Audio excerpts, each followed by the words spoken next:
Boa noite, sejam bem-vindos.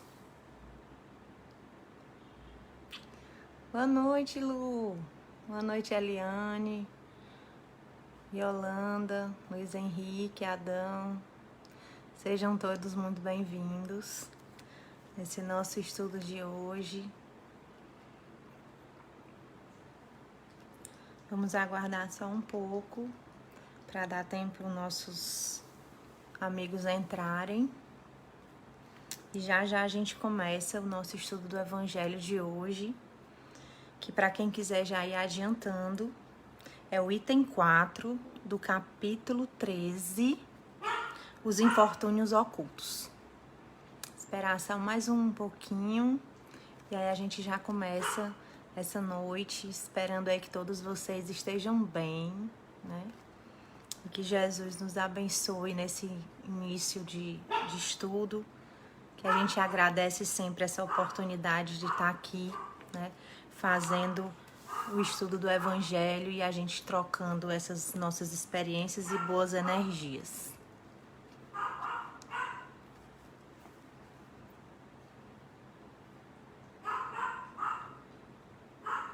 Esperar só mais um minuto. Boa noite, Aliane.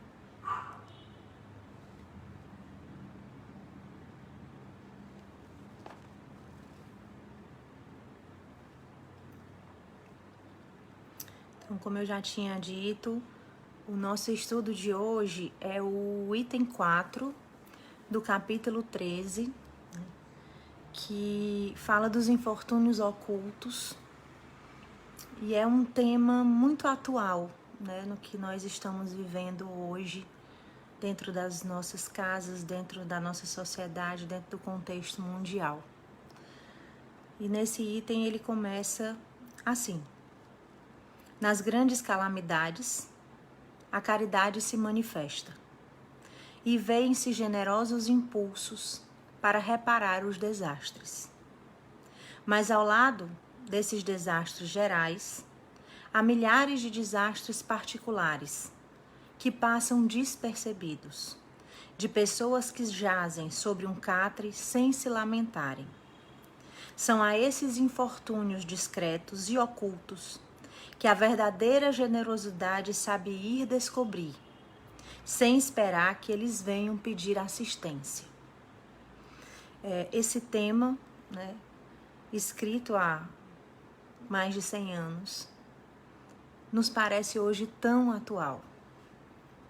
A gente já sempre vem dando a importância da caridade. O nosso lema espírita, fora da caridade não há salvação.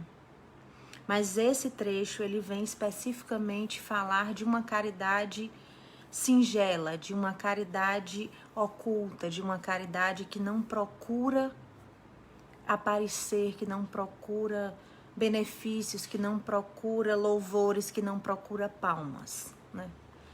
E cabe a nós, que nos dispormos a esse tipo de caridade, não só nos debruçarmos sobre aquelas pessoas que estão ali, explicitamente pedindo a nossa ajuda, mas ela nos diz que a caridade, a generosidade verdadeira, ela vai saber ir para além disso. E quando ele diz que são infortúnios discretos e ocultos de pessoas que jazem em catres sem se lamentar, eu vou para mais além. Não necessariamente a pessoa estará numa cama, né? Porque o catre aqui está a entender uma cama. Mas nem toda pessoa que sofre em silêncio está numa cama.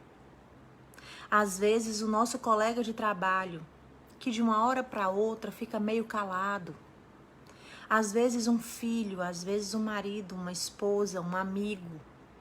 Talvez aquela pessoa ela esteja sofrendo calada, talvez aquela pessoa esteja sendo acometida por aflições, mas ela está ali, quieta. A boca não fala, mas os olhos pedem socorro. Só que nós vivemos em tempos onde tudo é tão rápido, onde tudo é tão fútil, onde tudo é tão efêmero, que nós talvez tenhamos perdido essa sutileza de ler os olhos daquelas pessoas que estão perto de nós, né? Então a gente precisa exercitar aquele mandamento principal que Cristo nos ensina: amai a Deus sobre todas as coisas e a teu irmão como a ti mesmo. E amando ao teu irmão como a ti mesmo, verás nele tudo aquilo que não queres que aconteça contigo. Então precisamos restaurar a nossa humanidade. Precisamos, ao ser aqueles que vão levantar a bandeira da caridade sincera, ir além do que se mostra, procurar nas entranhas da alma daquelas pessoas que, não só as que convivem conosco, mas qualquer pessoa que passe à nossa frente. Quem nunca passou por alguém na rua, sentado numa calçada, estendendo a mão, e não viu no olhar daquela pessoa uma tristeza que vai para além da necessidade de R$1, de R$2. Então a gente precisa, meus irmãos, aprender a voltar a enxergar o nosso irmão, o nosso semelhante. A gente desaprendeu isso. E isso é tão claro nessa nossa sociedade que a gente desaprendeu não só a enxergar as pessoas da rua, nós aprendemos a não enxergar até aqueles que estão dentro da própria casa da gente. A gente acha que o sofrimento ele vai aparecer. Muitas vezes a arte de esconder o sofrimento, ela é tão elaborada em determinadas pessoas que quando a gente vê, muitas vezes já é tarde demais. E uma coisa bem interessante nesse trecho, que eu não vou ler ele todo porque ele é longo e nós temos um tempo curto, mas ele cita uma moça com sua filha adolescente, uma moça de uma classe social alta, que vai até as camadas mais simples da sociedade e leva roupas, alimentos, e sabe de tudo o que ocorre, sabe que o marido está no hospital, sabe que a esposa não pode manter as crianças, sabe quem está doente, sabe quem precisa de roupa, vai até o seu carro, traz tudo, ensina a sua filha que não pode fazer com que ela dê as coisas que ela comprou, pois isso não seria correto, porque a caridade temos que dar aquilo que nós temos para oferecer, e que vai além da caridade material. E lá no final, ele diz: um dia, porém, uma circunstância imprevista conduziu até ela uma das suas protegidas, que lhe produzia obras. Esta reconheceu e quis abençoar a sua benfeitora. E ela disse: silêncio, não o digas a ninguém. Assim falava Jesus. Porque se nós fizermos qualquer benfeitoria e sairmos espalhando o que fizemos, nenhum mérito levamos conosco, porque a retribuição que pretendíamos vamos conseguir com os elogios de alguém. A caridade, ela precisa ser totalmente desvinculada de qualquer pretensão de retorno, qualquer pretensão de ascensão. Ela tem que sair do fundo do coração. Ela tem, como diz aqui o comentário do Evangelho, ela tem que ir além das grandes tragédias. Ela tem que enxergar o sofrimento daquela pessoa que você nunca viu na vida. Precisamos aprender a sair da nossa zona de conforto. Uma zona de conforto que muitas vezes engloba somente a nossa família, nossos amigos mais próximos. Passamos pela rua, vemos as tragédias pessoais de cada pessoa daquela com os olhos tristes, tão tristes que já nem olham mais nos nossos olhos. Os olhos só são voltados para o chão, porque nem força para erguer os olhos essas pessoas às vezes têm. Então nós precisamos exercitar a nossa fé, a fé e acreditar que tudo que acontece na nossa existência é um desígnio divino para nosso aprendizado e nossa evolução. E que todas as pessoas que cruzam os nossos caminhos, elas muitas vezes são instrumentos. Há quem vai pensar que por ajudar alguém, aquele alguém deve lhe ser grato. Quando na verdade, nós deveríamos ser gratos àquela pessoa por ter nos dado a oportunidade de exercitar o que temos de melhor em nosso coração. Então, quando ajudamos alguém, com certeza esse alguém nos ajuda muito mais, porque esse alguém é um instrumento de Deus na nossa evolução. E para isso, se queremos continuar nessa evolução, se queremos continuar nesse caminho do bem, precisamos aprender a voltar a ler corações.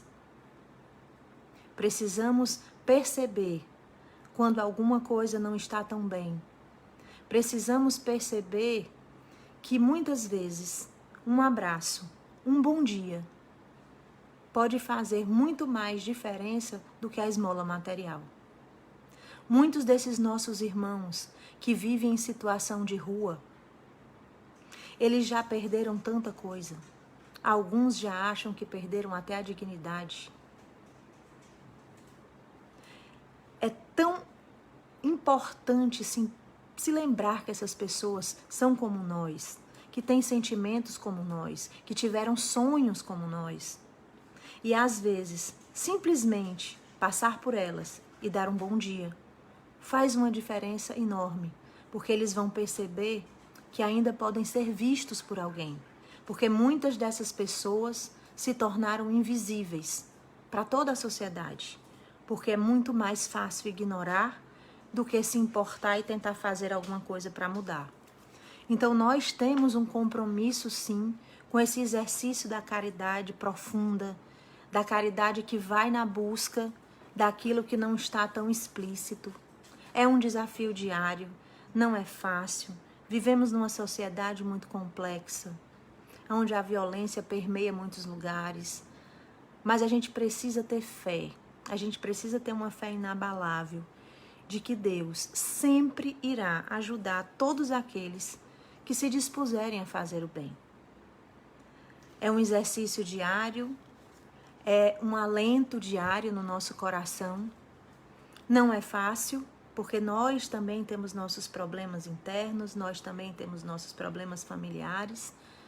Não existe essa utopia de mundo perfeito. A grama do vizinho não é tão verde. A gente é que vê de longe, porque se vê de perto vai ver as formiguinhas, os buracos. Mas a gente precisa ter essa fé inabalável. E eu me lembro de uma fala do André Luiz, né, que diz que quando o trabalhador está pronto, o trabalho aparece. E a caridade é um trabalho incessante, não só destinado a ajudar o outro, mas a caridade é uma lapidação incessante na nossa alma, que nos torna melhores, que nos torna vivos, que nos torna alguém com um propósito para seguir. Então, meus amigos, eu encerro hoje com uma reflexão de Madre Teresa de Calcutá sobre a caridade, quando ela foi questionada se ela não se abalava com a ingratidão de algumas pessoas, se ela não se abalava por fazer tanto, por se sacrificar tanto e não receber às vezes nenhum obrigado. E ela responde que não, que ela não se abala, porque a gratidão é algo que poucos ainda sabem expressar. Mas principalmente ela não se abala, porque nada do que ela faz, nada do que ela fez, nunca foi entre ela e os homens. Sempre foi entre ela e Deus. E que nós possamos ser assim, meus irmãos. Não olhemos ninguém como troféu, não olhemos ninguém como nada que vá nos promover e fazer com que as pessoas achem que nós somos bons. Vamos fazer de coração para que possamos caminhar em silêncio, na certeza de que em algum momento das nossas vidas nós acalentamos o coração de alguém e tornamos pelo menos um instante da vida de alguém melhor. Que todos tenham um final de semana abençoado, que Deus proteja a todos, que o Mestre Jesus ilumine a todos nós nessa caminhada incessante pelo bem. Muito bom estar aqui com todos vocês. Uma boa noite, paz e bem.